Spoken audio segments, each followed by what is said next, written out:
Hello, everyone. Welcome to this Social Europe video cast. My name is Robin Wilson. I'm the editor-in-chief of Social Europe. And with me today, I have Sheri Berman, who is professor of politics at Barnard College, part of Columbia University in the US, and author of, among many other things, The Primacy of Politics, Social Democracy and the Making of Europe's 20th Century. So Sheri is ideally placed to talk to us today in the context of the project that we are running with the support of the Foundation for European Progressive Studies and the Friedrich Ebert Stiftung on the challenges facing social democracy in the current decade. Sheri, you're very welcome. Glad to be here. Okay, Sheri, given your knowledge of social democracy on both sides of the Atlantic, how much does American exceptionalism, in your view, hinder US progressives in learning from the cradle of social democracy in Europe? I'm thinking of issues like, for example, the country's appalling murder rate and how to win the argument about guns, or indeed the related question of its very high level, certainly very high by European standards, of social inequality.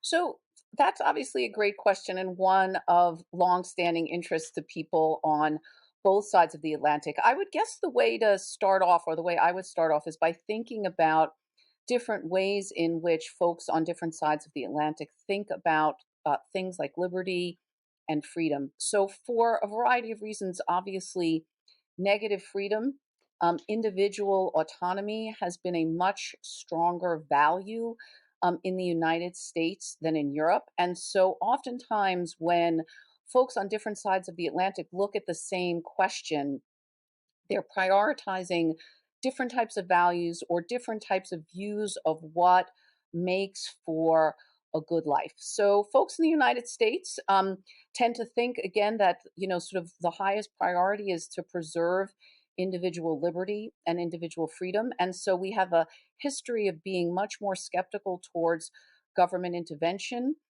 in general, much more emphasis on, or much greater belief in, the individual's ability and responsibility to make his or her own way, and therefore less of a tendency to sort of jump towards government interventions to create what Europeans would think would be the kind of playing field that allows for individuals to flourish. That's the idea of positive liberty. That is to say that, governments should help provide the context, the environment within which individuals can live their best lives. Now, to be fair, again, obviously, a lot of this comes from the different um, histories of Europe and the United States. Europe had to learn the hard way through wars, through fighting against tyrannies, that it was necessary to protect citizens. It was necessary for a stronger sense of community. It was necessary for governments to provide a lot of the things that could allow individuals to lead a good life. We in the United States have been relatively free of a lot of those things. Obviously, we didn't have to fight against domestic tyrannies. Wars were not fought on our own shores. And so we have less of a sort of history of looking to the government to help solve our problems, and of kind of banding together to collectively deal with social challenges. So, I mean, part of it again is history, the history that has led to different values and the history that has led to different priorities. Nobody in the United States looks upon, for instance, as you said, Robin, our high murder rate as a good thing. Right. I mean, that's obviously nuts. But what happens, of course, is that people who are against further government restrictions on guns, for instance, truly seem to believe that governments restricting individuals' ability to own weapons is somehow a fundamental impingement on their freedom. Most people in Europe don't see it that way, and so part of the problem in bringing the United States closer to some of the sort of social democratic policies and priorities that have become sort of standard in Europe is just that these kinds of questions are approached with different values and in different historical contexts. Thanks, Sheri. Second question I wanted to ask you about the state of American politics was the very obvious polarization, which has been evident in recent years, but you could say it goes back decades now, and you've written quite a lot about it yourself. Um, that polarization has made it very difficult for the Democrats to win recurrent elections, and you could argue it's also encouraged factional divisions inside the party. From the Democrats' point of view, how do you think, Sheri, these external and internal tensions can be diminished, as in the more consensual politics characteristic of the most progressive Nordic societies in Europe? So that's a really great question. Also, I would say polarization and intense partisanship is probably the most important problem facing American democracy. That is to say, it lies at the root of a lot of the pathologies that are currently ripping apart our political system. Look, there's two different ways of approaching this. Both of them are equally important and equally valid. I mean, some of this is institutional. There are a lot of scholars and observers who believe that some of this polarization could be diminished by certain kinds of institutional innovations. And I'm not talking here about the kind of big things that often get the most attention, the sort of undemocratic nature of the Senate, the kind of archaic and sometimes anti-majoritarian electoral college. Not because those things are not problematic from a small d democratic perspective, but because those things are going to be hard to change.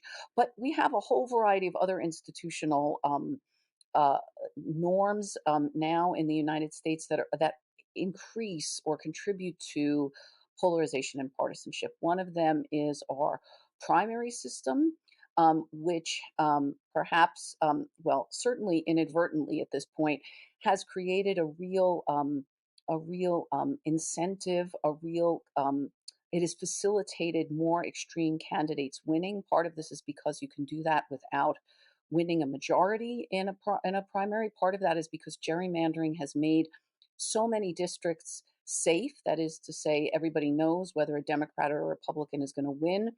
That the candidates running in primaries have really no incentive to appeal towards not just voters in the other camp, but even voters in the middle, because the incentive is therefore to turn out the extremists, the people who are most likely to vote. So, primaries, for instance, if those were revised to require A, winning a majority to actually win the vote, B, doing something about gerrymandering, that is to say, to diminish the safe seats, you might get the rise of or the incentives for more moderate candidates. This also lies behind things like a push for ranked choice voting, which has become, more again of a cause for people who are interested in diminishing polarization and extreme partisanship, but understand that again, the big bang kind of things like getting rid of the electoral college or the reforming the Senate are simply not in the cards. So there are certain kinds of institutional changes that again might very well contribute to helping more moderate candidates that have an incentive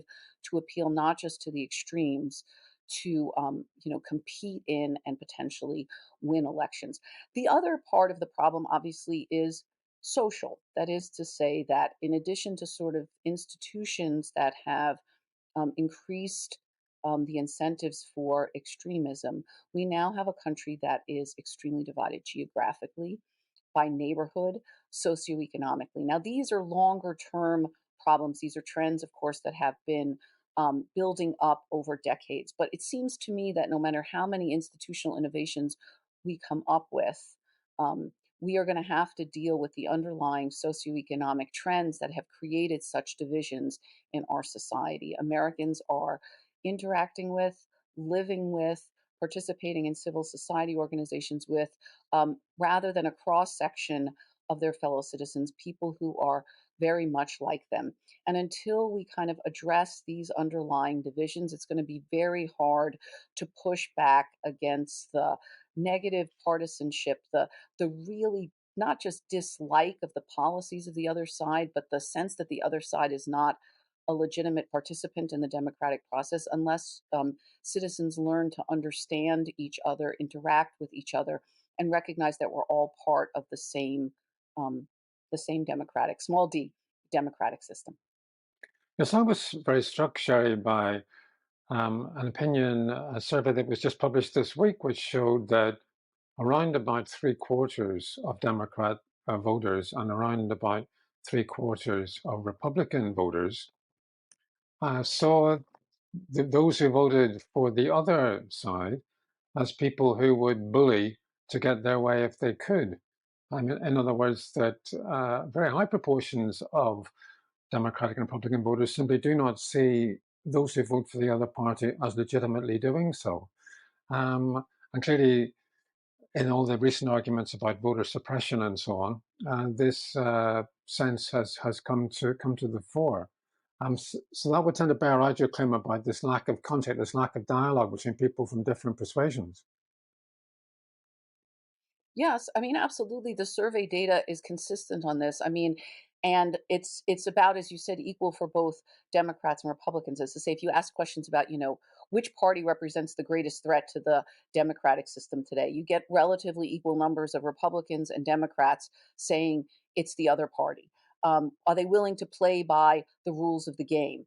Again, large percentages of both parties believe that the other side is unwilling to do so. Now, look, I mean, there are important differences to point out here. I mean, one party, whatever you think of the policies of the Democratic Party, it is indeed now the Republican Party that is committing the most obvious and dangerous violations against the rules of the game. That is to say, the rules that enable our democratic system to flourish and persist, that allow us to compete from one election to the next. So I don't want to equate those two things. I think the Republicans have a lot more to answer for as far as protecting our small d democratic system. But that said, again, this is a real problem. We can see this, for instance, in the reaction to a bunch of Supreme Court decisions. Now, I think it is extremely problematic the way the conservative majority on the Supreme Court was appointed. The fact that the Republicans played fast and loose with the rules of the game to avoid allowing the appointment of one Supreme Court justice in the end of Obama's presidency, and then rushed through Coney Barrett at the end of Trump's. That is absolutely an egregious breach against the norms of democratic politics. That said, the problem now has become that decisions that you could see good cases for on both sides now no longer are viewed or judged on their merits, because the assumption is, partially for this kind of reason, that these decisions are not based on legitimate, if differing, interpretations of the Constitution, of the rule of law, of the correct balance between, the legislative and the judicial branches, but rather simply partisan. And so Democrats just approach these decisions not from, debating the legalities, debating what it is that the Constitution says, debating what types of decisions should be in the hands of the political process, or decided rather by the political process as opposed to the judiciary, but simply based on the assumption that the judges are making decisions because they are Republicans and radical conservatives. And this makes it simply impossible for us to come to compromises because, again, as you said, Robin, the starting point is that the other side is not putting forward legitimate arguments, but is simply arguing out of, sort of a desire to screw the other side, and in a reactionary, and I mean that in the literal sense, reactionary kind of way. That's interesting, Sheri, because certainly from a European perspective, you would say, well, the answer to the problem of a very partisan and divided Supreme Court is to have members of your Supreme judicial authority appointed by an independent judicial commission or some such similar body which guaranteed that judges were impartial and weren't simply there expressing a particular political perspective. And indeed, of course, you'll be aware that what's precisely been at issue in Europe in recent times vis-a-vis Poland has been the desire of the PIS, the Law and Justice Party in power, precisely to make political appointments in the way that is understood to be the norm in the United States, but is very much seen as threatening the rule of law from a European perspective. Now, I can see why the Democrat response to what has happened is to say we need to pack the courts with our judges, but that doesn't seem to be the right solution in the sense of moving the argument forward. But what is the right solution in that context to the Supreme Court problem? Because obviously it is a huge, huge crisis now. Yeah, no, look, and actually what the example you just gave is kind of indicative of what I was saying before. Packing the Supreme Court is not only anti-democratic, it's just a dumb idea, because what that means, of course, is that the Republicans will do the same thing, right? And so Democrats are kind of acting out of frustration. The same thing, one other issue that's gotten a lot of press recently in the United States is Democrats in a variety of races at the state and local level have been supporting with money, with ads, extremist Trumpist candidates on the theory that these people are going to prove to be less electable than their moderate Republican counterparts. And so the goal is just to win. And despite the fact that that might require promoting people who are really trying to undermine the liberal and democratic nature of the United States, they support them anyway. This is the kind of thing that, again, I'm not equating the two parties, but that it has really, we have devolved into, right? Which is you want to win at every cost, um, you know, come hell or high water, regardless of what the long-term implications are. Now, again, ideally, as you said, Robin, you'd have judges appointed, in an impartial way. Given the United States' history, right, again, you have to think about the kinds of reforms, not just that are ideal, but are possible. So other things that have been suggested that might help, right, that are nonpartisan in the sense that they have, no direct bearing on who will win the most number of judgeships, is to do things like limit the terms, ensure that they're staggered in such a way so that each president at the very least gets a certain number of judges, so that you don't have the ability again to manipulate the rules of the game to ensure that one president, as happened with the Republicans, gets to appoint more than his or her fair share. So there are, again, institutional reforms that would not favor one side over the other, but would allow some tamping down of the intense partisanship that has come to mark almost every aspect of our system. So, yes, we could do things. There are reforms that are feasible in the sense that could actually be passed given the American political system that would eliminate some of the high stakes, pressure filled aspect of Supreme Court nominations. But it's, everything, even things that are ostensibly, again, non-partisan, become so difficult to do once that level of polarization and extremism becomes high, because everybody sees any victory by the other side as potentially problematic, as a kind of loss rather than a reasonable compromise. And it's a vicious cycle that feeds upon itself, and with the loser being the American people and the small d democratic system. You also mentioned the Senate earlier, Sheri, and clearly that's been one of the sources of argument too, where because of the way that the demographics to which you pointed in the US work out, it's very difficult for the Democrats to get a majority in the Senate, even if they have greater votes in Senate elections than the Republicans. And one argument that has been made in that context is, at least if agreement could be sought on bringing an end to the use of the filibuster, which has prevented decisions going through, which would have had perhaps majority support. What is your view on that? Is that something that can be addressed as one of these more modest reforms that might make some progress? So these are such vexing questions, Robin, in the contemporary context. The filibuster is a ridiculous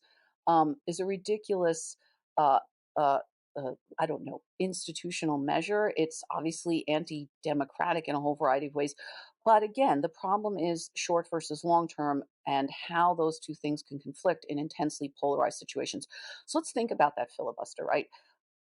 The Democrats have control, theoretically, of both houses of Congress and the presidency.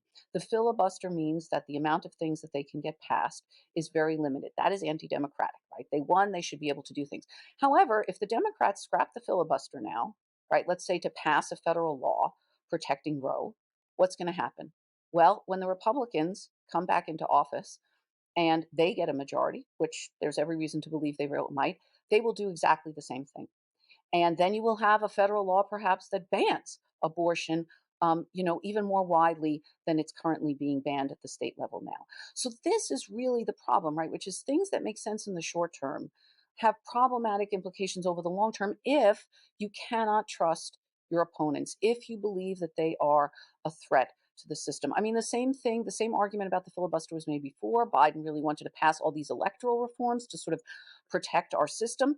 The problem, of course, was is that if you scrap the filibuster to do that, then the fear was that the Republicans would come back and scrap the filibuster to do other things. So I don't know what the right answer is. I know that the filibuster is bad because it stymies the ability of the political system to get stuff done. It stymies the will of the people insofar as parties that win elections can't do what they said to the voters they would do.